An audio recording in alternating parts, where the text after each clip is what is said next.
¿Qué tal? Buenas noches, bienvenidos a la noche de Silvia. Obviamente, ya lo están ustedes viendo, yo no soy Silvia, no se preocupen, no nos puede acompañar esta noche, no les puede acompañar a todos ustedes por motivos que ahora pues, no vienen al caso, pero bueno, que está bien, no se preocupen, que no hay ningún problema, que la próxima semana ya estará con todos ustedes. Ya saben que, bueno, pues si alguno está enganchando en este momento con Canal 9 Soria, no estamos en el remate, no es lunes, no estamos tampoco en Soria en serio, no es miércoles, es martes, es la noche de Silvia y por ello pues hoy me toca pues estar acompañándoles a todos ustedes en diversos aspectos que vamos a tratar a lo largo de todo el programa y como bien saben también pues empezamos siempre con una tertulia en la que intentamos analizar pues aspectos de nuestra sociedad y bueno, sobre todo muy ligados a la actualidad. ¿Qué más ligado a la actualidad que tenemos? Que ya prácticamente en 2 días vamos a hacer el encendido de las luces navideñas, que verán que muchas casas ya pues el ambiente navideño está pues imbuyendo, que las compras ya se están generando y que en Navidad pasan cosas que bueno, encarrilamos siempre algo muy positivo, mucho de alegría, pero luego pues tenemos otra doble cara que vamos a analizar también en esta noche y es que tenemos que hablar de cómo influyen pues también en estos periodos vacacionales, en este caso en Navidad, a las familias, a las relaciones entre personas, a las relaciones en pareja, cómo influyen también pues a todas aquellas mujeres y hombres que bueno pues llegado un momento, llega la Navidad y parece que es el desencadenante, el detonante de algo que estaba ahí latente. Para hablar de ello, como siempre, rodeados de expertas que nos acompañan y que bueno pues que ya conocen también muy bien. Nos acompaña la psicóloga Encarna del Río, que está también con nosotros. Encarna, ¿qué tal? Buenas noches, bienvenida. Encantada, muchas gracias. Y también la abogada Asunción Isla. Asun, que hola, ¿qué tal, Adrián? Te damos la bienvenida, muchas gracias.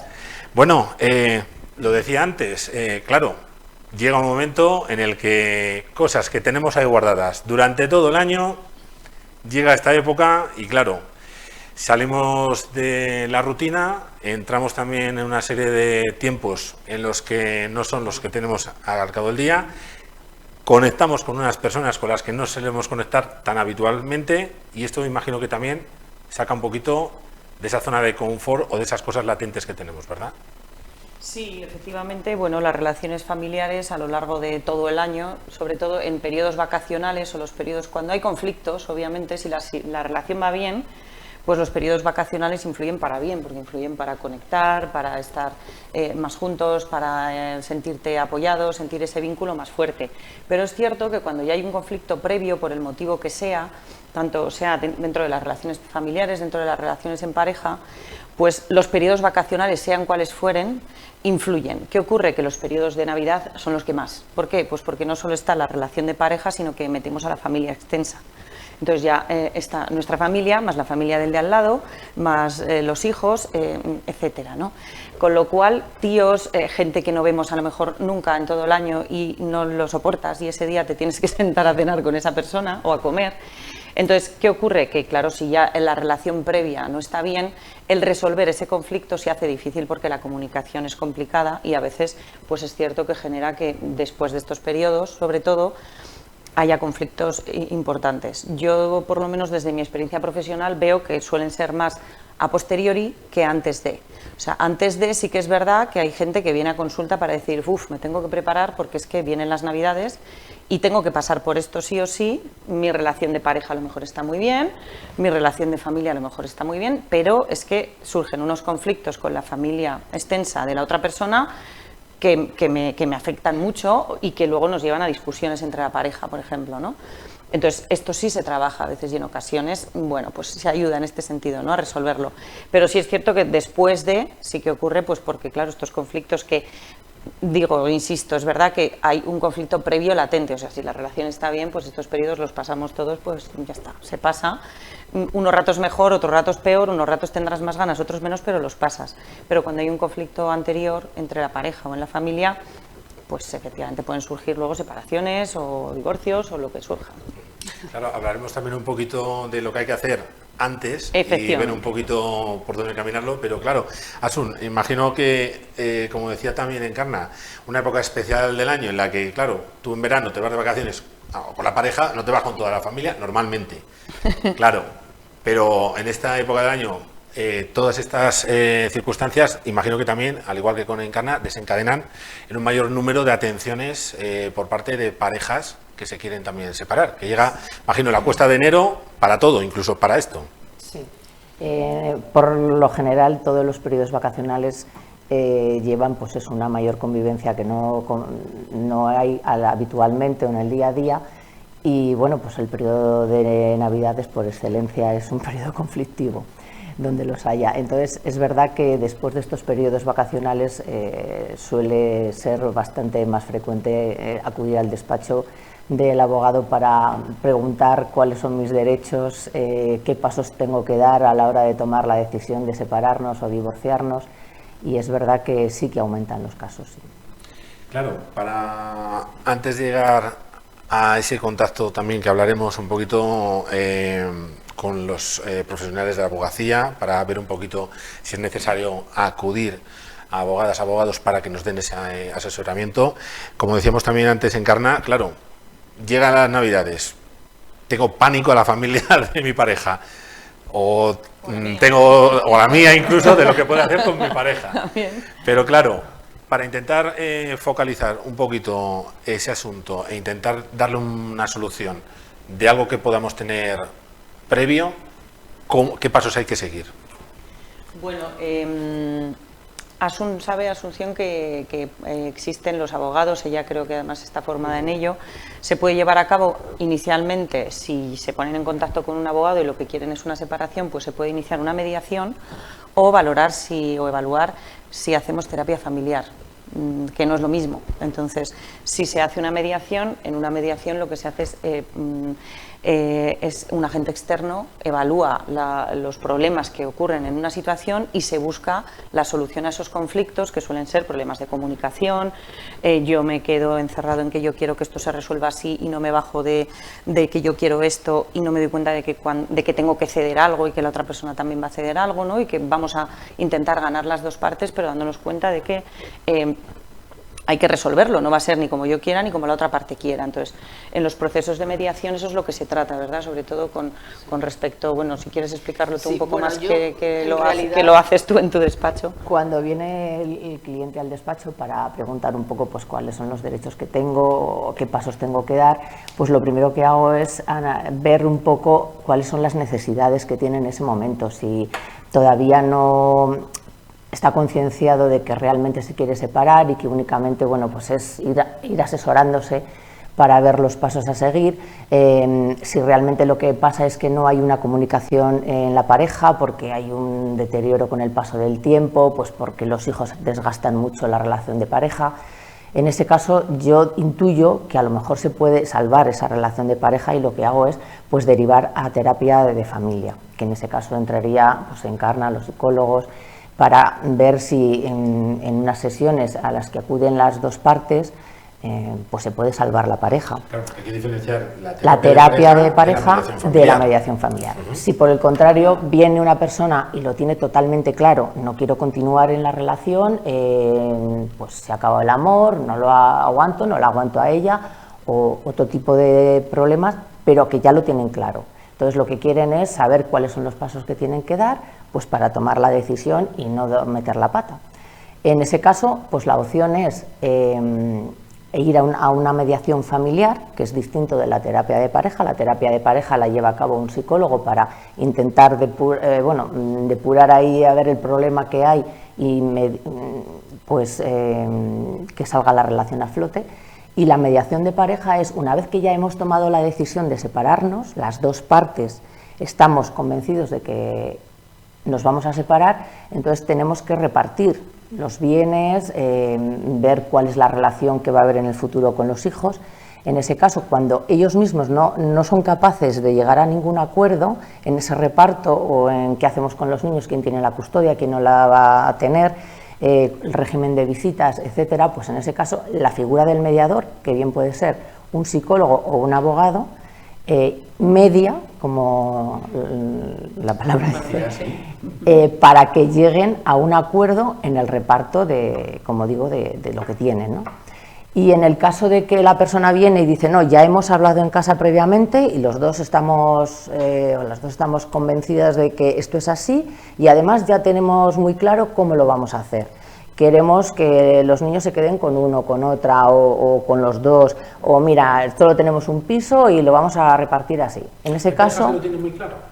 Sí, Sí. sí, cada vez más quizá. En ese caso no necesitan ir ni a terapia ni a mediación, simplemente necesitan que el abogado les redacte el convenio regulador donde se plasmaría todos esos puntos para en el futuro regular las relaciones de los padres con los hijos y liquidar los bienes y ya estaría.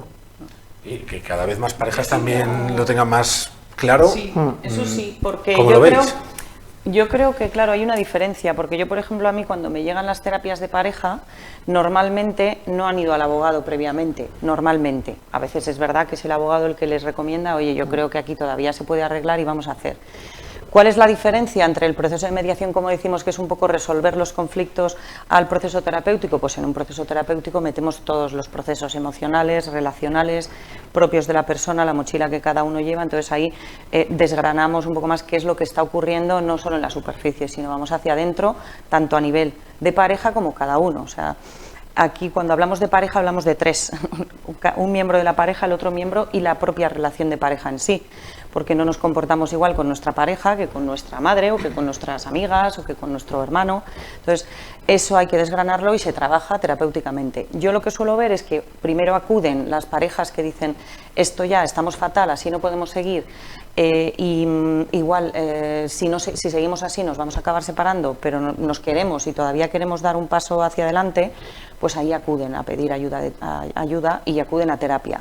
A veces los procesos, yo por mi experiencia, los que me llegan, la mayor parte acaban bien, pero también hay algunos que inicias y ya desde el principio ves que hay una de las partes que está como un poco forzado a acudir para ver qué pasa o a ver por dónde sale la otra persona, a ver si la otra persona cambia lo que yo quiero que cambie cuando a lo mejor no es esa la visión que le tiene que dar, y entonces el proceso al final acaba en, mira, pues efectivamente hablar con un abogado o con una abogada o cada uno con el vuestro o como vosotros queráis hacerlo, pero efectivamente si no lo tenéis claro y si no se avanza, pues yo también se lo reflejo, ¿no?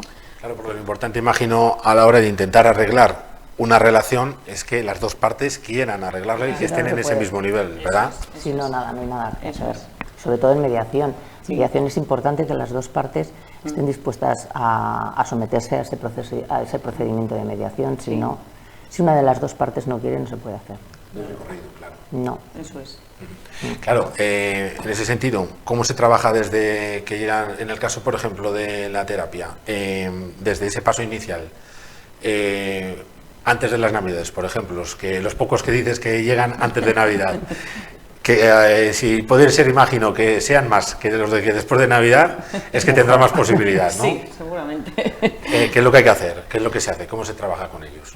Bueno, en un primer momento, pues igual que en la terapia individual, yo hago una evaluación de cada miembro de la pareja, se suelen hacer sesiones conjuntas en las que ves cuál es el conflicto que ellos detectan, qué es lo que ocurre, paso cuestionarios de pareja y determinados cuestionarios en los que ves qué implicación hay de una parte y de otra y qué objetivos tienen cada uno en la terapia, qué es lo que quieren conseguir, y en función de esos objetivos trabajamos, que de manera individual trabajamos igual los psicólogos, ¿no? O sea, planteamos unos objetivos de trabajo para ver qué es lo que ocurre. Siempre yendo un poco de fuera hacia adentro y teniendo cuidado de no quedarte en es que no recogen lavavajillas, ya, bueno, ese es el conflicto externo que surge y por lo que discutís día a día, ¿no? Que a lo mejor os genera un problema de convivencia, pero qué es lo que hay debajo y realmente nos queremos, no nos queremos, qué estamos dispuestos a dar, porque un proceso terapéutico al final es complicado, o sea, no cualquier persona está dispuesto a pasar por un proceso terapéutico porque tienes que abrirte en canal, quiero decir, esto es sacar todo lo que lleves dentro para cambiar cosas de ti mismo, o sea, yo no puedo cambiar al otro, solo puedo cambiar lo que esté dentro de mí, que yo vea que no está funcionando. Y en este mundo funcionamos más desde es que el otro me hace y yo, pobrecita de mí, bueno, el otro hace lo que puede hacer y tú haces lo que puedes hacer y solo tú puedes cambiar lo que tú tengas que cambiar. Entonces, sí que en el proceso de pareja esto se trabaja mucho, el dejar de echarnos el balón en la pelota el uno al otro y que cada uno coja la pelota y diga, a ver, yo aquí que tengo que cambiar, tú que tienes que cambiar y cómo vamos a hacer que esto funcione en conjunto. Entonces, si los dos se implican, funciona. Claro, imagino que hay unas determinadas causas que se suelen repetir más, hay unos determinados detonantes que suelen ser más habituales. ¿Cuáles os encontráis a la hora de estas rupturas? Pues yo últimamente lo que he notado es que hace años quien tomaba la decisión siempre era la mujer. El hombre se acomodaba y pocas veces era él el que tomaba la iniciativa de separarse. Aguantaba, mal o bien, aguantaba. Pero últimamente son los hombres los que toman la decisión. Enseguida, cuando ya lo tienen más o menos claro, o bueno, hay terceras personas o sin haberlas, suele tomar la decisión que a mí me ha sorprendido porque antes no lo hacían y ahora sí.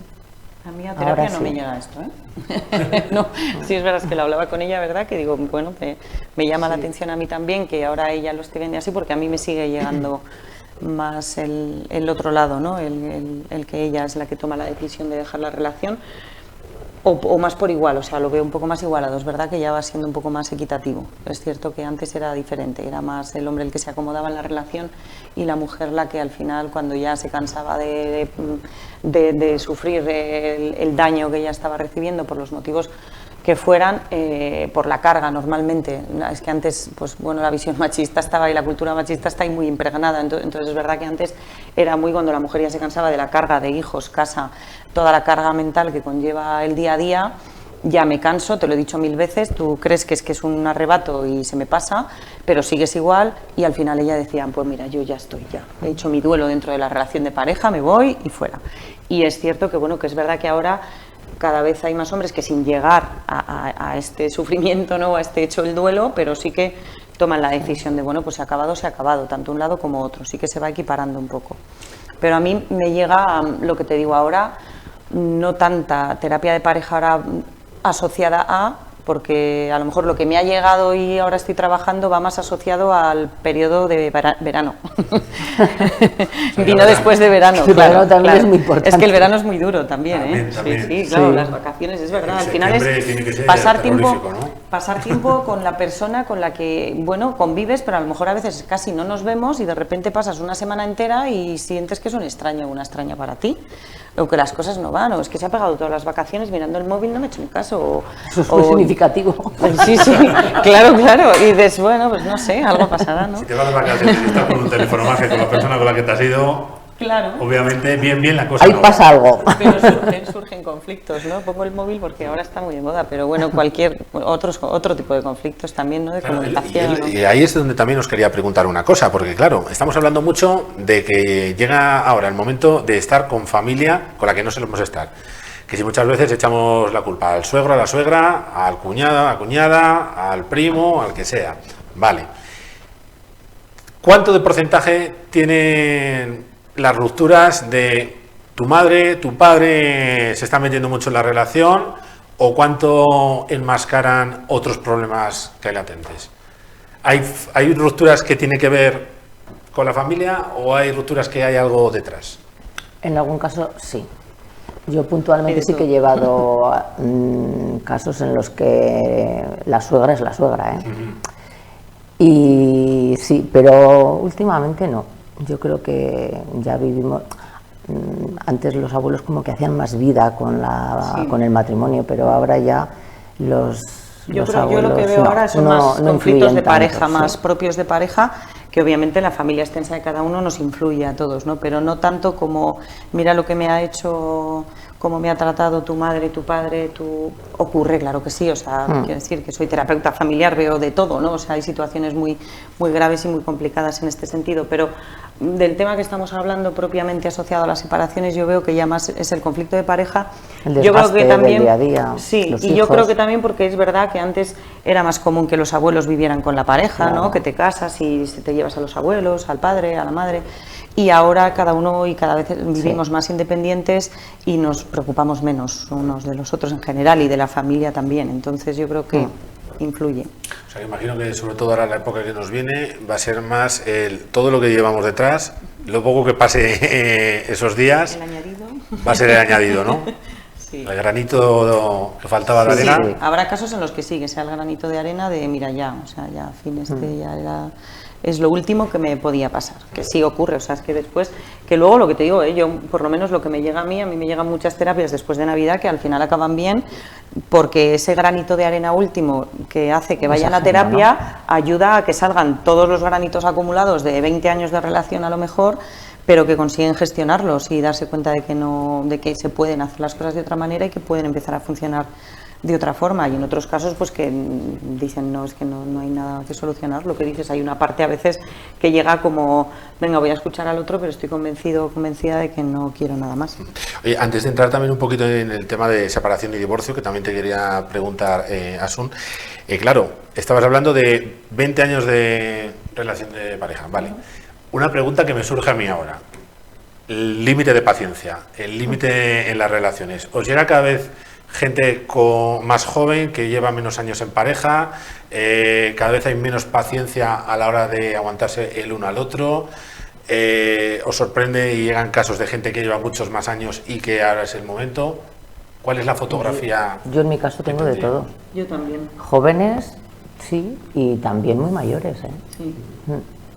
Que al principio me sorprendía porque digo, ya después de toda una vida, ya o sea, quiero decir que ya los hijos los tienes criados y tal, ya que podías estar bien, y sí, llegan de todo tipo. A mí también me llegan de todas las edades. Es verdad que, bueno, hablamos siempre de ahora ya no tenemos tanta paciencia, pero es que yo creo que ahora tenemos un poco más claras también las cosas que queremos todos, o cómo queremos vivir la vida, ¿no? O cómo vivir el momento, aunque a lo mejor no lo vivamos de la mejor manera, porque vivimos muy rápido hoy en día, no disfrutamos tanto de las cosas como antes. Claro, la paciencia depende para qué cosas bien y para qué cosas mal, porque claro, en determinadas ocasiones en las que la pareja es tóxica, en el que la relación está siendo tóxica y que tienes que salir de ahí, claro, paciencia es la justa y necesaria, imagino. Pero claro, en otros en los que... Hay más que paciencia, es un enganche. Claro, ¿no? Ahí hay un enganche y esas son las relaciones de las que más cuesta salir y a las que más les cuesta salir. O sea, ahí tú puedes tener... Yo trabajo en los programas de violencia de género y pues tienes mujeres que a pesar de decirte, sé que me está haciendo esto, me está tratando fatal y me siento fatal, pero luego pues lo echo de menos o lo necesito. O sea, es una necesidad falsa, ficticia, pero que se la creen, porque es una dependencia emocional, es como una especie de proceso adictivo el que ocurre en este tipo de relaciones, ¿no? Entonces, es verdad que ahí, claro, ya no es cuestión de paciencia, como tú dices, es cuestión de romper esa dependencia emocional que viene, pues bueno, de la mochila de cada uno, claro, está claro. Bueno, hemos hablado de la circunstancia previa, de qué es lo que se puede intentar hacer para solucionar, pero claro, cuando ya se ha tomado la decisión y la cosa está más que clara, cuando ya han pasado los Reyes Magos y tenemos que empezar ya con la cuesta de enero que decíamos antes, llega el momento de saber si separación, si divorcio, ¿qué elegimos? Y en este caso... Pues es cierto que la separación es distinta al divorcio, que muchas veces lo generalizamos, decimos separación, divorcio, pero es distinto. La separación no disuelve el vínculo matrimonial, por lo tanto, si te separas no te podrías volver a casar por lo civil en otra ocasión. Sin embargo, el divorcio sí que disuelve el vínculo matrimonial y una vez divorciado te puedes volver a casar. Entonces, actualmente lo que solemos hacer es divorciar directamente, porque no tiene ningún sentido que te separes. Si luego vas a iniciar otra relación y te quieres volver a casar, tienes que volver a ir al juzgado para pedir el divorcio. Entonces es doble gasto, doble trámite, con lo cual ya directamente se pasa al divorcio. Periodo que se tarda desde que se adopta la decisión hasta que se ejecuta. ¿Puede ser muy largo? ¿Puede ser muy corto? Pues mira, los divorcios o las separaciones son de dos tipos, de mutuo acuerdo o contencioso. Si es de mutuo acuerdo, en el momento en que las partes han llegado a un acuerdo en el reparto de los bienes, en qué se hace con los niños, quién se queda con la custodia, el régimen de visitas, la pensión de alimentos, una vez que ya está claro cómo lo quieren hacer, es redactar el convenio regulador y presentarlo en el juzgado, la demanda con el convenio y los certificados de matrimonio, de nacimiento de los hijos, y luego pues el juzgado te cita a las partes para que se ratifiquen y la sentencia yo creo que como mucho, pues a lo mejor un mes como mucho, una vez ratificada las partes. Ese procedimiento es muy rápido, a lo mejor en un mes a veces está, otras veces a lo mejor pues coincide con el periodo vacacional, puede demorar un poquito más, pero no más. Y claro, el contencioso es un proceso largo y muy duro. Y muy duro. Es muy duro porque estás tratando sentimientos, tu familia, tus bienes, todo lo que más quieres. Entonces, yo muchas veces les aconsejo que el procedimiento vayan acompañados de un psicólogo porque es muy necesario. Claro, es muy eso te iba a decir, necesario. porque, claro, parece que cuando ha llegado el paso de ir hacia el abogado, hacia la abogada y que digan, bueno, pues ya tengo la decisión y a partir de ahora ya encabezamos. No, es Y que no, empieza al el revés, problema. ahí es cuando también el trabajo psicológico hay que empezar. Empieza en ese momento el conflicto. Sí, a veces hay, sobre todo, pues suele venir una de las partes, ¿no? O cada una va a un psicólogo o como pueden hacerlo. Yo sí que hago muchos informes periciales en estos casos porque ocurre que al final en ese ir por lo contencioso pues es una guerra. O sea, al final es un desgaste emocional. Claro, es que desgasta terrible. Muchísimo porque es que ya habíamos decidido que las visitas iban a ser martes y jueves por la tarde, ahora a mí me han cambiado el turno de trabajo y no puedo y me dice que no me lo cambia.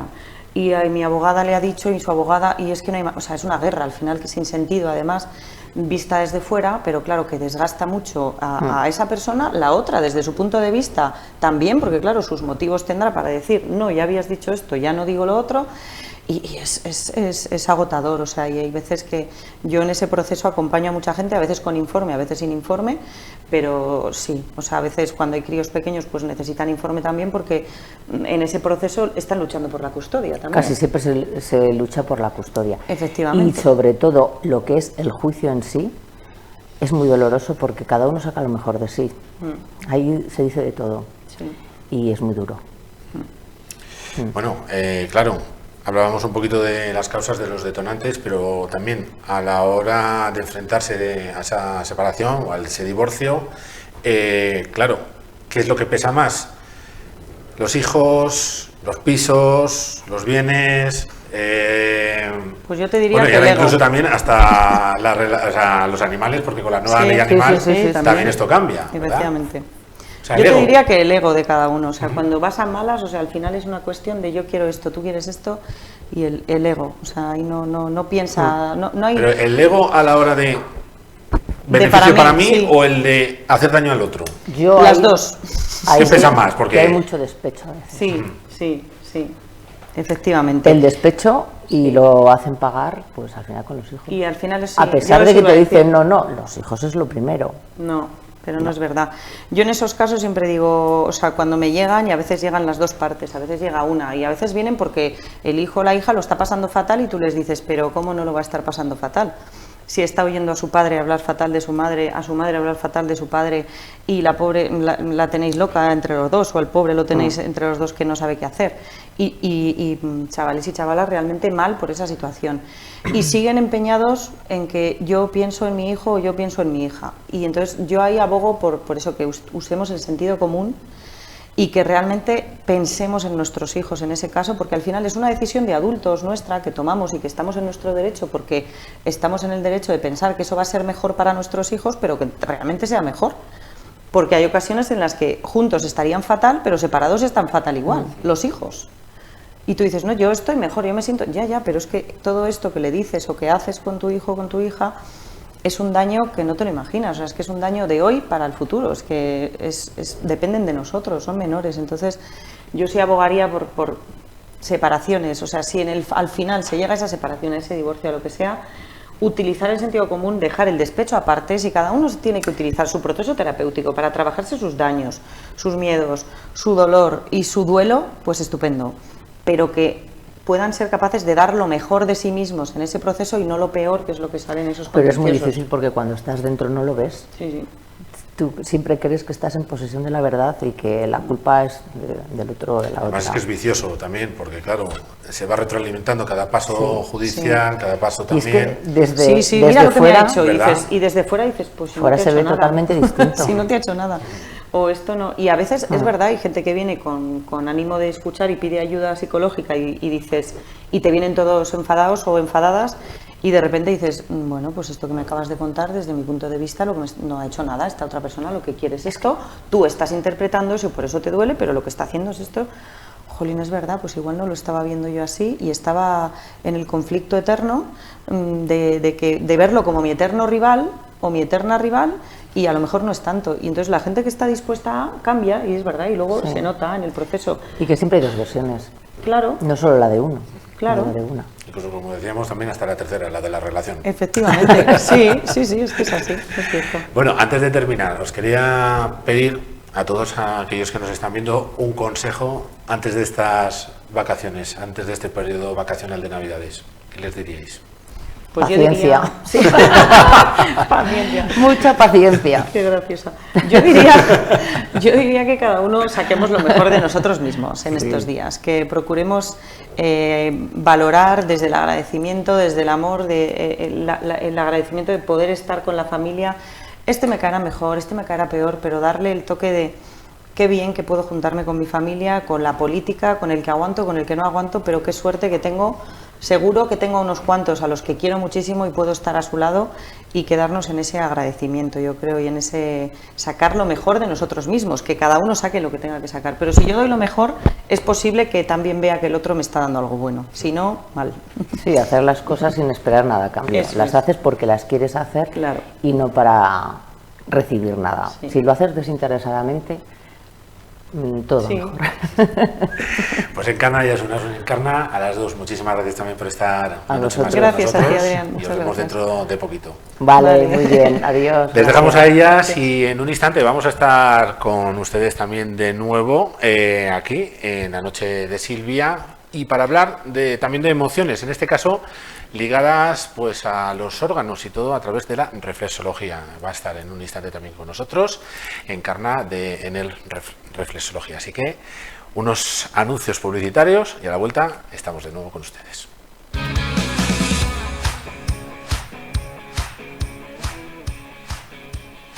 Bueno, y como decíamos antes, pues ahora momento de acercarnos aquí en la noche de Silvia, en Canal 9 Soria, hasta nuestro espacio con Enel Reflexología y con Encarna Frías, que bueno, pues como cada semana también está con nosotros. Encarna, ¿qué tal? Bienvenida. Buenas tardes. Bueno, muchas gracias también por estar una noche más con nosotros, intentando pues ir desgranando un poquito más de este mundo y sobre todo pues hoy algo muy importante, el intentar ver cómo en determinados aspectos de nuestro cuerpo, en determinadas partes, determinados órganos, albergamos a veces cosas que no sospechamos, como por ejemplo emociones, porque muchas veces cabría pensar, dices, bueno, pues todo lo que tenemos dentro del cerebro, esas conexiones neuronales, lo que nos hace es estar a determinados estímulos, hacer una reacción, pero claro, hay que ver que también, claro, esas conexiones neuronales pasan por todo el cuerpo, por lo cual hay emociones que van pasando por distintas partes, imagino, ¿no?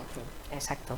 Sí, sí, realmente en la reflexología, igual que tenemos el mapa de los órganos, también hay una relación de esos órganos con las emociones. Entonces, cuando se trabaja la reflexología, se trabaja de una forma holística, trabajamos la parte física, pero también esa parte emocional, y también iremos a la parte mental.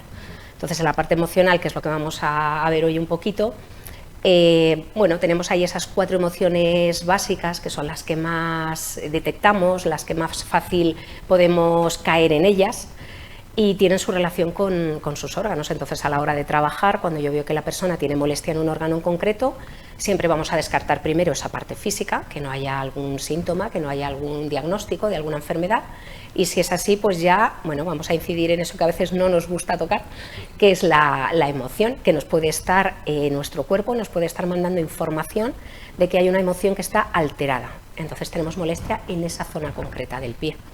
Claro, y precisamente ahí tenemos los pies y tenemos también unas imágenes para poder un poquito ubicarnos en lo importante que es la base del cuerpo humano, que es el pie, sobre la que descansa el resto, y por eso está todo tan conectado dentro de los pies, ¿verdad? Exacto.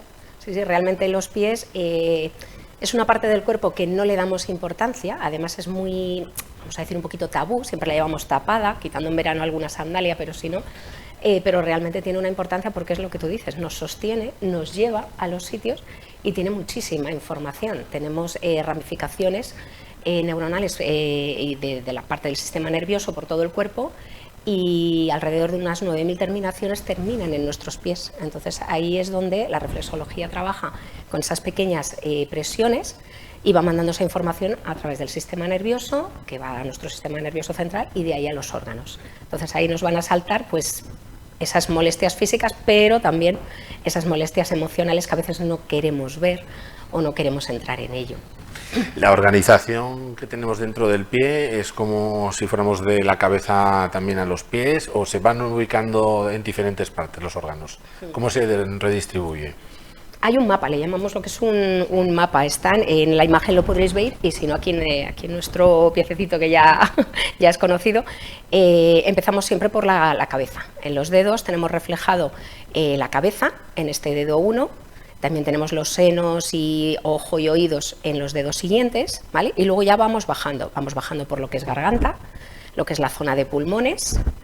Luego ya pasamos a lo que es el sistema digestivo y aquí ya también derivamos en, si es el pie izquierdo, la parte de corazón, si es el pie, también tenemos el bazo, si es el pie derecho no tendríamos ni corazón ni bazo, tendríamos una parte de hígado más grande, tenemos todo lo que es el estómago también, todo lo que son los intestinos y bajaríamos por riñón, bajamos también hasta vejiga. Y luego ya la parte del talón es más la parte nuestra de glúteos, ya trabajamos ahí un poco más la parte muscular, ya no es tanto órgano como tal. Claro, una vez que tenemos ubicados los diferentes puntos, hay que ver cómo los ligamos a diferentes emociones y en algunos casos esas emociones que pueden ir a una parte más exagerada, como podrían ser, pues en el caso, por ejemplo, del miedo, la fobia, ¿no? Exacto. O sea, los órganos, las 4 emociones que vamos a ver hoy, por ejemplo, tenemos pues el miedo lo vamos a relacionar, está relacionado con la parte de riñón.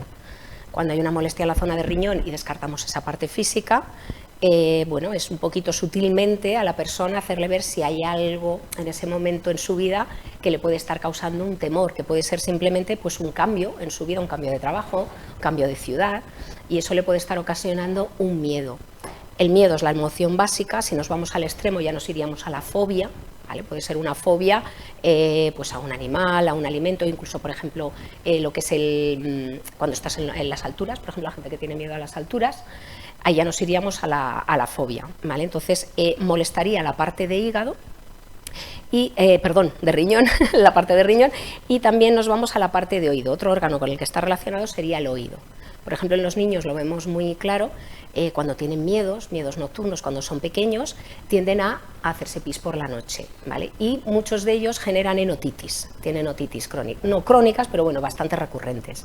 Entonces, ahí nos está dando información. Cuando vemos que hay molestia en oído, hay una otitis, hay una molestia en el riñón cuando hacemos el trabajo, vale, pues si la parte física vemos que no hay nada bueno, importante como para tratar, nos vamos a ir a esa emoción, a ese miedo que pueda tener en ese momento ese niño y le está repercutiendo en su parte física. Entonces ahí lo que vamos a trabajar no es tanto la parte física, sino más esa parte emocional. ¿De dónde le vienen esos miedos? ¿Qué es lo que le está provocando a ese niño esos miedos? ¿Vale? Y en caso de un adulto lo mismo. Ser consciente de ese miedo que en ese momento tiene la persona e ir trabajando el miedo. El miedo, para trabajarlo, lo bueno que podemos hacer es enfrentarlo. También podemos reducirle la importancia. Me puede dar miedo cruzar la calle, pero bueno, si voy con cuidado, le quito un poco de importancia, que no pasa nada si paso por un paso de cebra y está en verde, por ejemplo, pues no tengo que tener ese miedo, ¿no? Ahí ya nos iríamos a trabajar el miedo. Claro, todo ello hay que conjugarlo, imagino, no todo en una sesión se hace. Hay que ir viendo un poquito la evolución y el trabajo, claro, ¿no? Exacto, sí, hay que ir viendo las sesiones. Generalmente en la primera sesión sí que se trabaja todo lo que es el pie, ¿vale? Para ver todos los órganos, para ver un poco esa persona en qué punto está. Entonces, cuando vemos que hay, por ejemplo, más molestia en la parte de riñón, pues a lo mejor será lo principal a tratar, y en otras sesiones iremos tratando otras cosas. O sea, no podemos abrir una calabaza muy grande entera, porque luego hay que ir poquito a poquito, hay que ir sacando pipas de la calabaza poquito a poquito para irlas tratando. Claro, imagino, Encarna, que esto lo da mucho la experiencia, porque claro, al principio, cuando comenzaste, el poder detectar rápidamente estas cosas sería un mundo, pero luego ya con el paso de los años coges un pie y ya sabes perfectamente por qué emoción puede cojear, nunca mejor dicho. Exacto. Sí, generalmente sí. O sea, ya pues eso, los años hacen ya la experiencia, ya cuando la persona se mueve de cierta manera, también hay que ver pues eso, cuando entra la persona, qué postura lleva, a la hora de expresarse también, cómo se expresa. Si es una persona que está hablando todo el rato de ay, qué mal estoy cansada, es que la vida me pesa, bueno, pues ahí ya vemos que hay algo. Ahí ya, por ejemplo, podríamos ver que hay una tristeza. Nos podemos ir a la parte del pulmón. Yo ya dependiendo de lo que oigo también, pues me voy a ese órgano un poquito a incidir, a ver si la persona me dice, ay sí, ahí me molesta. Entonces si nos vamos por ejemplo a la zona de pulmón, pues ahí tenemos la tristeza. Cuando hay una tristeza tendemos a encogernos, ¿no? A hacernos así como pequeñitos, entonces ese pulmón no está trabajando correctamente, está como retenido. Entonces la parte de pulmón también nos habla, aquí tenemos un poquito la chuleta porque son muchos, la parte de pulmón tenemos la tristeza que el punto grande, digamos el extremo, ya nos iríamos a una depresión, ya sería una tristeza en un grado un poquito más elevado. El olfato veo que también. El Claro, olfato. ligado con el sistema respiratorio. Exacto, claro, cuando el pulmón no está trabajando bien, el sistema respiratorio tiende a, bueno, a ir más obturado, vamos a decir, está más tenso también, y también nos refleja en la nariz. También puede haber como un goteo en la nariz, lo típico de cuando estamos tristes, estamos un poco llorosos, siempre nos suele gotear un poquito la nariz, entonces eso también nos puede dar pistas. Entonces el pulmón ya, pues ahí nos da muchísima información. Oye, me decías algo también importante que tiene que conocer la audiencia. Emoción expresada, emoción superada. A ver, ¿cómo se hace esto? Eso es, bueno, las emociones por cultura y bueno, por todo lo que nos han enseñado durante muchos años, las emociones siempre las hemos tenido que retener. O sea, lo típico de no se llora en la calle, no se canta en la mesa, por ejemplo. Todas estas cosas... Porque siempre se ha dicho que el que come y canta algún sentido le falta, ¿no? Exacto, por ejemplo. Entonces, ¿qué más bonito que estarte comiendo? Pues algo con los amigos, y si toca cantar una ranchera, pues se canta una ranchera y qué bonito es, ¿no? Entonces, todo esto lo que nos ha hecho ha sido retener las emociones. O sea, no nos han enseñado a expresarlas, nos enseñan a sumar, a restar, a multiplicar, pero ¿qué hago con una emoción cuando la tengo? Entonces, las emociones, lo bonito de ellas, trabajarlas es expresarlas, hay que sacarlas fuera. Realmente una emoción, cuando nos está tensando, nos está provocando, con el tiempo nos provoca una enfermedad. Realmente hay muchos estudios que dicen que el 90-95% de las enfermedades, su raíz es una emoción mal gestionada, que puede ser desde un gran susto, un disgusto o mil cosas que pueden ser.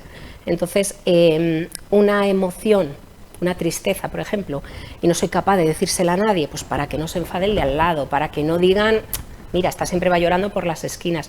Cuando esa emoción la puedes sacar, realmente es, que yo creo que a todos nos ha pasado, cuando tienes algo dentro y coges a la amiga de turno o a quien sea, y se lo sacas todo y luego dices, hola, qué a gusto me he quedado. Pues realmente es así, o sea, la emoción cuando la expresas, no quiere decir que vaya a desaparecer, porque el problema, si hay un problema, sigue ahí, pero es como que lo ves diferente. Incluso cuando a veces expresamos esa emoción, cuando la estamos comunicando es como, pues no es tan grave como yo la tenía en mi mente. Mi mente le estaba haciendo aquí una jaula de grillos, y cuando la he expresado verbalmente, digo, bueno, pues tampoco es tan grave, alguna solución habrá o podría ir por algún sitio. Entonces realmente es eso, emoción expresada, emoción superada, entre comillas, pero sí que es un inicio. Imagino que, claro, al trabajar también con los pies, uno se abrirá un poquito más, y a la hora también de expresar esas emociones ayuda también, ¿verdad? Sí.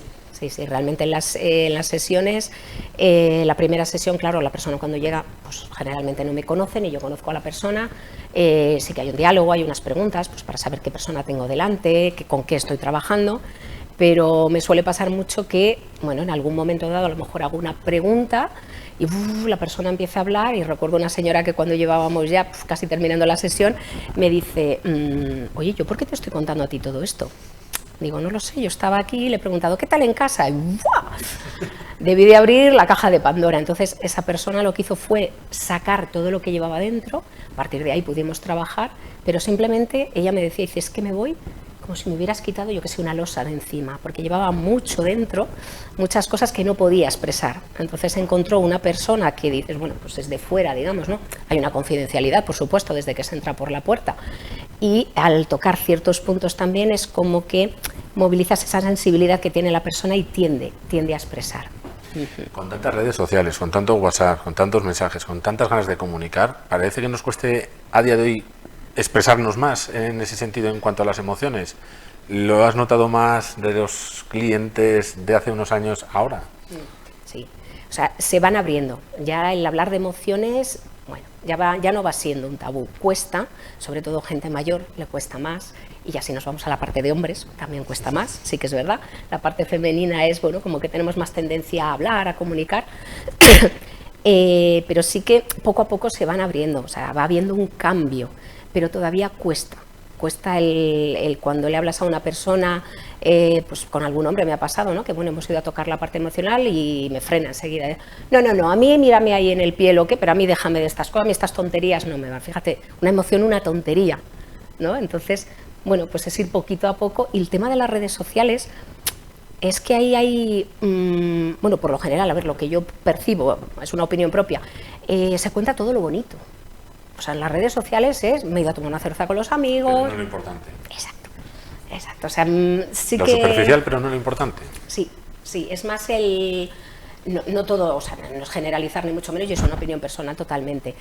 Es bueno, muestro lo bonito de mi vida, pero ahí sí que volvemos a lo de antes, ¿no? Bueno, las malas cosas, vamos a decir, se barren en casa, ¿no? Las mochilas las vamos dejando ahí. Exacto, es como que, bueno, la parte mala me la guardo detrás, simplemente con los filtros que salen para las personas, que con la gente joven está habiendo muchos problemas en ese sentido, ¿no? Que sale la foto de una chica o un chico y luego cuando le ven en persona, dicen, ¿qué es esto? Son unos filtros que ponen, ¿qué tal? Entonces, no es real lo que hay en redes, en general, no es real. Entonces, la emoción que están expresando tampoco es la real. Pueden estar poniendo una cara de qué feliz estoy aquí en la playa y a lo mejor por detrás pues tiene esa persona una pena muy grande, pues porque le ha dejado la pareja, porque no es feliz por algún motivo. Entonces, eso no lo expresan en las redes. Eso cuando vienen a terapia, ahí ya es como que en petit comité, ahí sí, ahí ya voy y me expreso. Oye, Encarna, me decías, claro, la gente, los cambios, y precisamente algo que tenemos que hablar, cosas que cambiar. ¿Qué cosas hay que cambiar?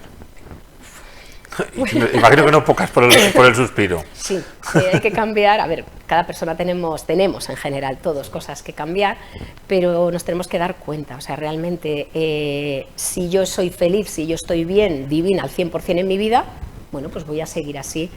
El 99% de las personas no estamos felices, divinas de la muerte en casa. O sea, en casa en general, en la vida, no siempre hay algo, bueno, sea a nivel laboral, sea familiar, sea de salud, sea personal, algo que no estamos a gusto. Entonces, cuando detectamos algo donde no estamos bien, tenemos tendencia a quedarnos. No, es que lo típico, prefiero malo conocido que bueno por conocer. Eso ya está pasado. Entonces, si no estoy bien en un área de mi vida, tengo que hacer algún cambio. Si no estoy bien donde estoy, me tengo que mover, tengo que hacer cambios. Entonces, primero detecto, ¿quiero seguir así como estoy? Vale, pues me quedo. O sea, todo el mundo es libre, por supuesto, elección libremente. Pero si no estoy a gusto donde estoy, tengo que hacer un cambio, necesito hacer un cambio. Y entonces iré hacia donde quiero ir. ¿Vale? Entonces, si no estoy feliz, el cuadro que hemos puesto, ¿no? De si eres feliz, no. Si eres feliz, sí, perdón, sí. Vale, pues sigue como estás. ¿Eres feliz? No. Vale. ¿Quieres hacer un cambio? No. Porque hay gente que no quiere cambiar. Quiere ser feliz, pero quiere seguir igual. Ahí no. Entonces, si realmente quieres cambiar algo en tu vida, quieres que mejore algo, hay que hacer, o sea, no es necesario hacer grandes cambios. Hay un libro muy bonito que es el método Kaizen, lo hicieron los japoneses, como no, y realmente ellos lo que hablan es que a pequeños cambios llegamos más lejos que a grandes cambios. A veces queremos dar un salto, posiblemente nos tropecemos y nos caigamos. Pero si vamos poquito a poco, haciendo pequeñitos cambios, cuando nos queremos dar cuenta, hemos llegado a esa meta donde queríamos llegar. Es más factible. Paso a paso se hace el camino. Exacto. Oye, pues Encarna, como siempre, la verdad que muchísimas gracias también por estar con nosotros y bueno, pues recordar a todos que tenéis las vías de contacto para poder pues también ser tan bien atendidos y todo tan explicado como nos has explicado esta noche, así que también te dejo ese espacio para que lo recuerdes también. Sí, pues aquí en Soria pues me podéis encontrar en Axis, en el centro Axis. Ahí estoy haciendo las sesiones de reflexología de lunes a jueves. Luego hay algún día que voy fuera, también atiendo en Aranda. Y bueno, pues ahí está ese espacio de recogimiento, también de expresión y por supuesto siempre confidencial, ¿no? Que a veces me preguntan la gente, oye, ¿y esto? Bueno, por supuesto, o sea, igual que los médicos, por supuesto, tienen su código odontológico, los terapeutas también lo tenemos y tenemos esa confidencialidad con la persona que entra por la puerta, que en ese momento pasamos a ser, pues eso, cliente terapeuta y ahí queda todo y es una manera de, bueno, ir haciendo esos pequeñitos cambios en nuestra vida, en la vida de las personas que vayan llegando, pues para mejorar todos en general. Pues Encarna, como siempre, muchísimas gracias y te esperamos dentro de unos días. Muchas gracias a vosotros. Pues dejamos a Encarna y a ustedes todavía no, porque vamos a estar tan solo en un instante, en una pequeña pausa publicitaria. A la vuelta de esos consejos, continuamos aquí en La Noche de Silvia.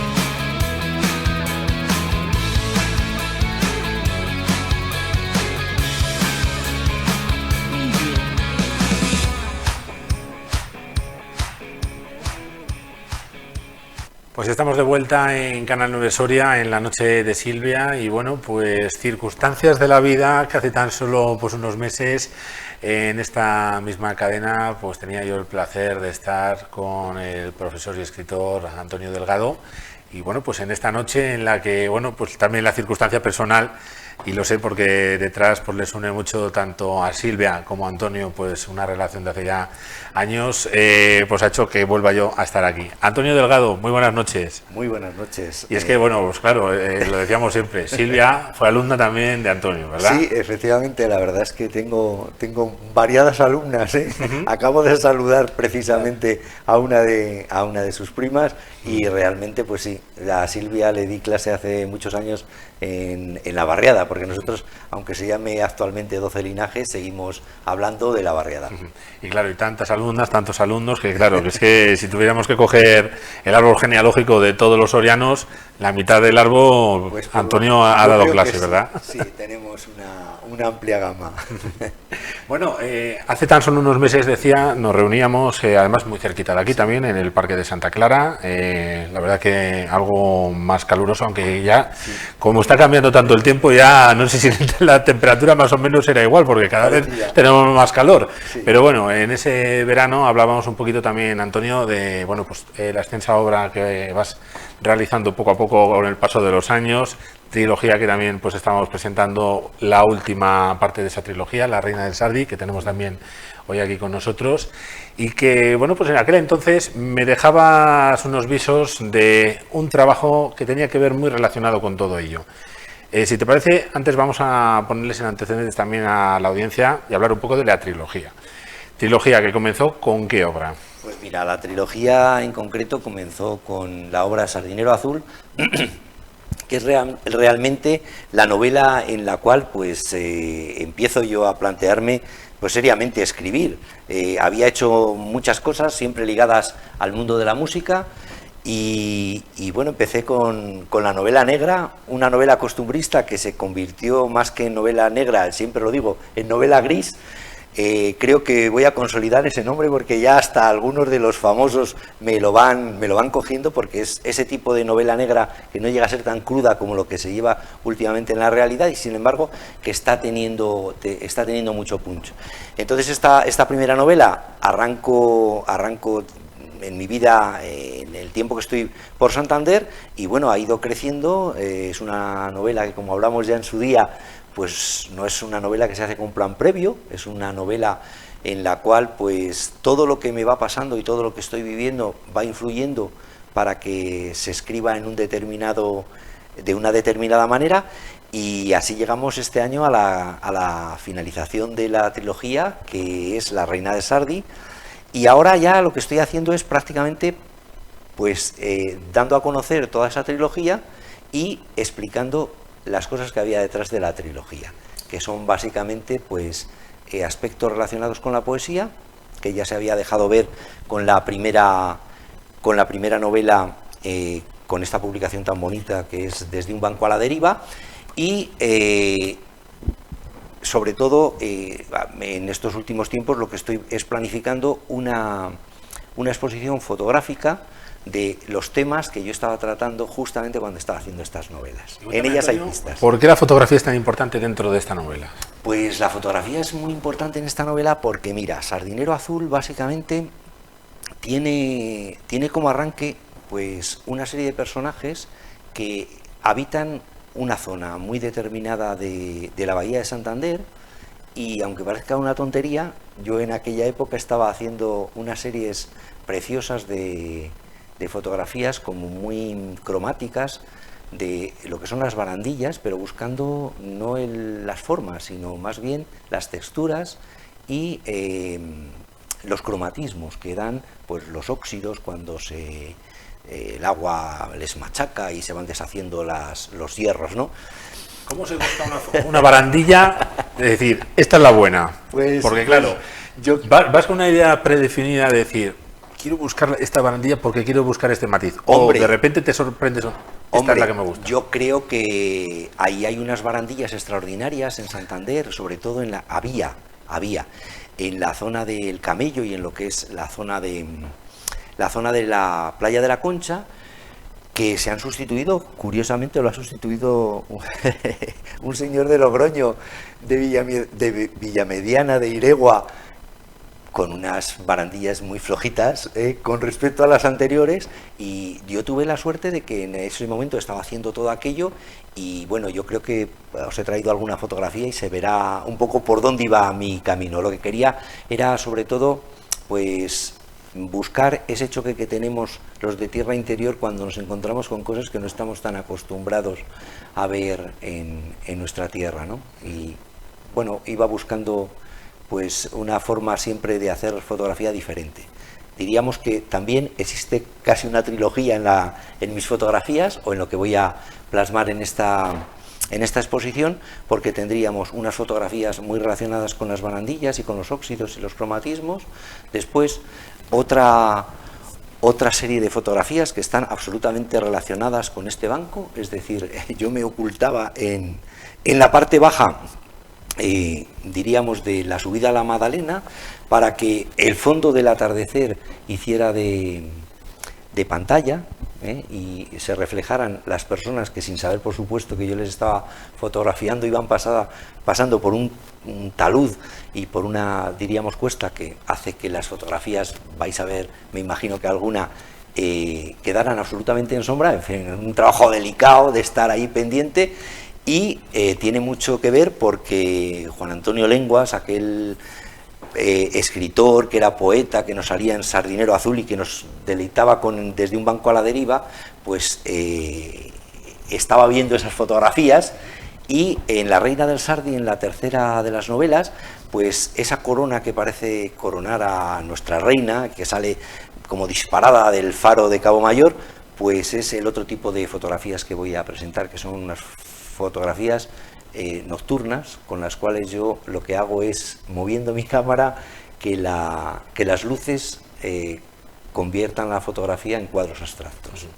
Claro, yo con todo esto que me estás contando, Antonio, digo, ¿en qué parte la fotografía ha influido en la novela y en qué parte la novela ha influido en la fotografía? Pues yo creo que se van como retroalimentando, ¿no? Porque estás viendo cosas muy significativas, tanto en un campo como en otro, pero sí que tanto en las novelas como en las fotografías, lo verdaderamente importante es el sentimiento con el que, en este caso, el artista está haciendo las dos cosas. O sea, el hilo de unión entre las fotografías y las novelas verdaderamente es el artista, que es capaz de conjugar y de introducir esas fotografías en sus novelas, y esas novelas que estás escribiendo estén de alguna manera basadas en los sentimientos que estás trasladando con tus fotografías. Claro, en ese sentido, cuando una novela es biológica, no biográfica, pero biológica, que es un ente vivo en el que desde el primer tomo hasta el tercero va todo en la experiencia del propio autor y en cómo va cambiando y cómo se va sintiendo a la hora de escribir. Claro, esto cabe pensar que si hubieras tenido otras reacciones, si hubieras tenido otros viajes, si hubieras tenido otras relaciones, ¿hubiera tenido otros tintes estos últimos libros? ¿Hubiera tomado otra deriva? Sí, la trilogía Bahía de Santander solo ha sido posible por caer allí de casualidad, por vivir las experiencias que me ha tocado vivir y por moverme tanto en el entorno físico como en el entorno de gente que tenías alrededor y que te hace, pues, son los protagonistas. Yo tengo la sensación de que no he hecho demasiado, prácticamente es escribir lo que estaba viendo y cómo lo transformas, porque sí que es cierto que el novelista lo que hace es la realidad que está viendo, lo que está percibiendo, lo que está sintiendo, después él juega con ello y puedes jugar de una forma muy divertida. Yo me gusta siempre estar ocultando cosas, ¿no? Entonces un personaje parece que todo el mundo piensa que va a ser de una manera y al final resulta que tiene otra vida, otras circunstancias, y bueno, pues podríamos decir que si ponemos nuestros personajes buenos y nuestros personajes malos en cada una de las novelas, bueno, es muy divertido para que los lectores vayan viendo qué es lo que pasa, que al final es como la vida misma, es decir, al final no todos somos ni buenos ni malos, un poquito de todo. Claro, eso que te preguntaba, aquella vez se me quedó un poco en el tintero, y a colación también viene otra pregunta que en aquel momento pues no se me planteó, y es que claro, uno termina la trilogía y piensa, a lo mejor otro camino si hubiera tomado, lo hubiera llevado por otro lado, otro personaje por otro sitio, me arrepiento a lo mejor de haber hecho esta historia de esta forma, la hubiera cambiado, la vida es como es y ha surgido así. ¿Qué sensaciones se queda uno? ¿Eres muy, Antonio, de pensar, lo hubiera llevado por otro lado? No. Como que lleva la vida, así queda. Yo creo que la trilogía ha quedado por donde ha tenido que ir. La verdad es que ha sido interesante para mí hasta el último momento, pero he de confesar que he tenido dudas. ¿Quién iba? Siempre hay muertos. ¿Quién iba a morir? ¿Quién iba a ser el desencadenante de la parte final? ¿Cómo podía terminar la historia que la quería llevar otra vez hacia la primera novela? ¿Cómo iban a quedar algunos personajes todavía un poquito en el aire que nos darán seguramente alguna satisfacción en los próximos años? Porque hay personajes como Mirabeche, es que son unas novelas tan ricas de personajes que realmente dejan la puerta abierta. Lo que sí que puedo decir es que cuando empecé a construir la trilogía no tenía nada claro mi forma de escribir. Era, yo creo que hasta cierto punto normal, no había escrito ninguna novela. Ya después cuando salió, cuando todo era posible, empecé a percibir que a mí sobre todo lo que me gusta es explicar lo que los diferentes protagonistas que hay en una novela piensan sobre lo que ellos piensan y sobre lo que piensan de los demás. Con lo cual siempre son novelas poliédricas, y creo que en lo que estoy trabajando, que sigo trabajando y tengo ahora mismo 2 proyectos muy avanzados, que no sé cuál será el primero. Y yo tengo apuntado 4, con este que estamos explicando, que es doble, pero otros 2. Eso es, sí. Entonces, realmente, pues creo que es mi forma, he encontrado la forma yo de expresarme. No sé si les gusta a los lectores el tema de la difusión, sobre todo de la gente que vamos por libre, entre comillas, ¿no? Es decir, yo no tengo... Sin grandes respaldos, ¿verdad? Sí. ¿Y eso cómo se lleva también? Pues ¿Son mira, muchas horas, muchos viajes? Pues es que es la parte más aburrida, y realmente a mí es la que menos me interesa, porque la que me gusta es sentarme y escribir. Pero sí que es cierto que después te tienes que mover un poquito pues para poder dar salida y que la gente te vaya conociendo. Pero es un campo muy cerrado. Las grandes compañías, las grandes editoriales tienen sus espadas, tienen sus criterios, y hay un proceso absolutamente comercialista del tema. He de decir, de alguna manera, pues para sentirme un poquito bien, que no he mandado ninguna de mis novelas a ninguna editorial. O sea que realmente no he tenido tampoco la posibilidad de que me hayan dicho, pues mira, es que son muy malas o muy buenas o nos interesan. La verdad es que me interesa sobre todo escribir y que pueda llegar en parte a los lectores. Lo que pasa que sí que es muy difícil irte abriendo camino, porque si yo me llamara de otra manera, pues estaría cualquier sala a la que vas llena, y sin embargo, pues bueno, sigo yendo a sitios pues como, no sé, a Suances, y que aparezcan 4 personas a una presentación, en fin, a todos esos problemas que tenemos la gente de abajo, que estamos haciendo la cultura y que estamos haciendo nuestras novelas un poquito sin cortapisas, eso sí. ¿Pensáis que falta a lo mejor más ferias, más apoyo? ¿Por dónde podría llegar esa solución? Es muy complicado, porque realmente si entras en cualquier librería ves que de cualquier tema hay tanta proliferación, o en internet buceas y te das cuenta que, bueno, escribimos todo el mundo. Y más desde la pandemia, porque parece que sí. Decíamos mucho que había incrementado, por ejemplo, el número de bicicletas, y que las tiendas de bicicletas estaban agotadas y que había que esperar mucho tiempo, pero claro, que lo digan también a toda la gente que se ha iniciado en el mundo de la escritura, ¿verdad? Sí, yo creo que quizá, pues bueno, todos tenemos esa ilusión. Y luego pues está un poquito la continuidad. Yo creo que lo bonito de los autores es que podamos seguir editando, y en el caso mío, que además escribo y hago unas ediciones muy limitadas, pues nada, ir sacándolas adelante. Es un orgullo, sin ninguna infraestructura, poder decir que Sardinero Azul, ya el distribuidor ahora mismo que está distribuyendo por toda España, pues realmente yo creo que no quedan ejemplares, que cuando todo era posible está también prácticamente herida de muerte. La Concha Negra va muy bien y la Reina del Sardi, pues bueno, acaba de salir, no lleva un año en el mercado y yo creo que de aquí a la próxima Expoesía pues estará ya liquidada. Y la sensación que tengo es que tampoco tengo la necesidad de hacer ni una segunda edición, ni una tercera edición, ni una cuarta edición, ¿no? Has hecho una edición, estás en otro proyecto, estás haciendo otras cosas, que es verdaderamente lo que me gusta. El proyecto el de fotografía te llevará también a Santander, al Corte Inglés, si no me equivoco. Sí. Y ahí es donde imagino que habrá una serie de espacios donde intentar poner esa parte de todas las fotografías, porque imagino que llega también un momento muy complicado que es el de elegir lo que va a salir. Y ahí desvelos, pues mira, más de una noche, ¿no? Sí, el tema de la fotografía yo lo tenía muy ligado a la trilogía.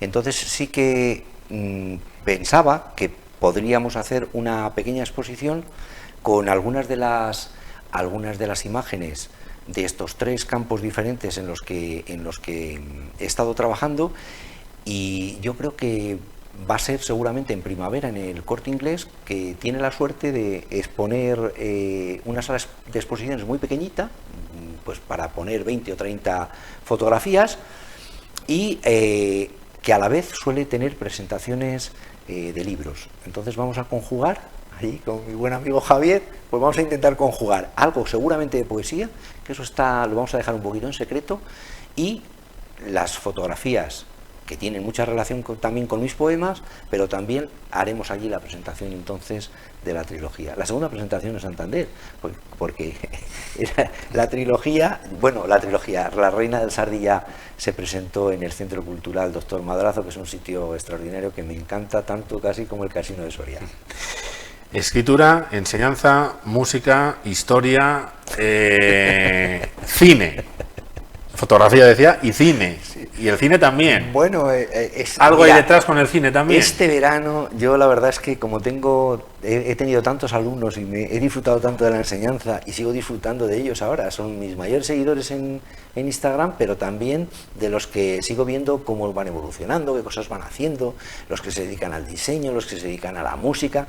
Y este año estaba justamente en Los Llamosos, viendo a Calonge, que estaba tocando con sus chavales allí, un grupo de saxofones estupendos en una iglesia que lo suelen hacer otros años, y tocaron un Dixie al final, que entonces me llevó rápidamente a un personaje muy conocido de la cinematografía, y tuve ese chasquido de decir, ¡buah, aquí voy a hacer algo!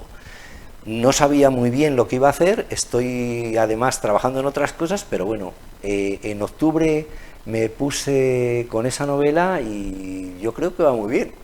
Diría que a lo mejor en el 2024 podemos tener una sorpresa muy ligada a la cinematografía por un lado, pero también a Soria y sus paisajes y sus gentes. Y es que Soria y el cine han ido ligados también. Pues sí. La verdad es que curiosamente, con todo lo que se ha vivido en nuestra provincia de cine es fantástico. O sea, yo siempre que paso, estuve mucho tiempo trabajando en Navaleno, y siempre que paso por la 109 no puedo evitar bajarme en el puente y decir, ¡guau! Por aquí pasaba el tren de Kalinikov y por ahí se iba, ¿no? Sí, la verdad es que es una provincia que tiene pues eso, muchas posibilidades, no solo en lo cinematográfico, sino también en la gastronomía, en la cultura, en todos los ámbitos. Y en la historia también, porque bueno, novela histórica también hay otro hijo por ahí, sí, a punto de ir viendo cómo va creciendo, ¿no? Sí, ese hijo, curiosamente, sí que puedo decir que es la primera, antes de empezar Sardinero Azul, yo había empezado en el año 2015-2016 algo relacionado con la historia. No voy a desvelar mucho más, porque la inteligencia artificial igual nos está escuchando, ¿vale? Pero sí había empezado a trabajar en un tema muy histórico, y lo que he hecho en los últimos tiempos es darle mucho la vuelta, y entonces va a ser una cosa muy compleja, que más que una novela histórica, yo le voy a llamar una historia novelada. que se va a quedar en un tomo o en No, alguno más. un tomo no, porque la primera No entrega, llega, ¿no? la primera entrega ya estaría terminada y queda una parte muy sustancial de lo que yo quiero transmitir en esa historia. O sea que un poco imperativo debe de ser. Claro, y es lo que te iba a preguntar también, porque ¿cómo se parcela el cerebro de Antonio para ir trabajando en diversos proyectos simultáneamente? Bueno, yo creo que eso me ha pasado siempre. O sea, no sé hacer una sola cosa. Me gusta hacer varias a la vez. O sea, las lecturas, cuando leo, pues normalmente estoy leyendo 6 o 7 libros al mismo tiempo, porque al final, siempre cuando estás leyendo algo, ves que te falta algo y te vas a otro lado donde encuentras ese algo y sigues con... En fin, me gusta tocar muchos palillos y me gusta, pues eso, la música, la escritura, el cine... Ayer estuve escuchando, por ejemplo, la presentación de La Reina de Tardajos, una presentación extraordinaria que hicieron de un tema perfecto. En fin, siempre hay que estar abierto a aprender. Es lo mejor que puede decir un maestro, ¿no? Oye, y por cierto, Antonio, ¿hay algún palo que te quede todavía de la cultura sin tocar? Sí, el que me queda, y además es así, es Y al que tengas más miedo o respeto. el de la pintura. A mí me hubiera gustado poder pintar, pero soy lo más nefasto que puede haber. Entonces, justamente las fotografías que hago nocturnas, pues son un poco el ansia de poder hacer abstracto sin coger un pincel, y para eso utilizo las luces que veo por allí en la noche, sobre todo en la Bahía de Santander. Ahora mismo estoy haciendo unas fotos, yo creo que muy interesantes. Con larga exposición, imagino, claro. No, con larga Tampoco. exposición no, es un método muy raro. Yo lo que hago es fastidiar las cámaras de tanto moverlas. O sea, realmente lo que hago es movimiento con cámara, con lo cual lo que haces es pues un dibujo abstracto. Lo que pasa que, bueno, necesitas tener esos pinceles situados justo en el sitio determinado. Vengo haciendo esas fotografías desde hace más de 12 años, ¿eh? Lo que pasa que ahora sí que tengo un sitio extraordinario, que es en Santander. Cuando estoy en Santander, todo el mar en negro, para poder, con los barquitos que tengo por ahí, jugar con ellos y hacer cosas, bueno, por lo menos divertidas para mí. Y todo esto relacionado, en su día estará relacionado con la improvisación musical. O sea que el final del proyecto no solo es poner las fotografías, sino que eso haga que algunos instrumentistas puedan desarrollar su improvisación sobre alguno de estos temas. Pero bueno, eso ya lo dejamos para el 2025. Estamos ya sumando años, ¿eh?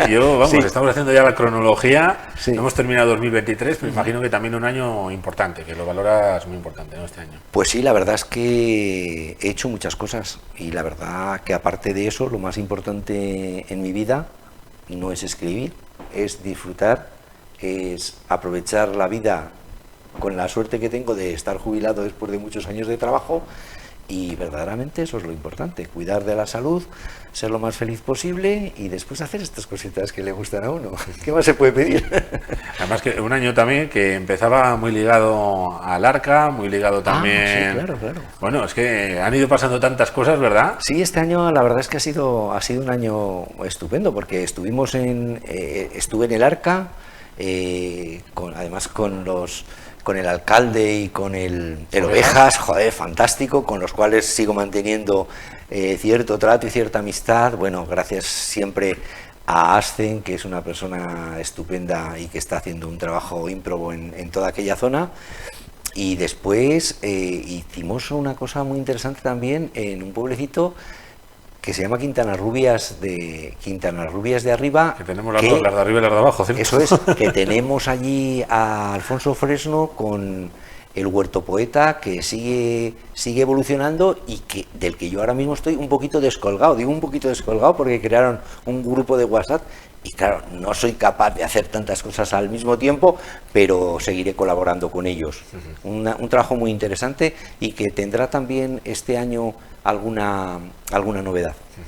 Bueno, pues un año que dejamos atrás muy bueno, y año de 2024 que nos viene por delante, que imagino con una ilusión también, como Pues sí, decimos.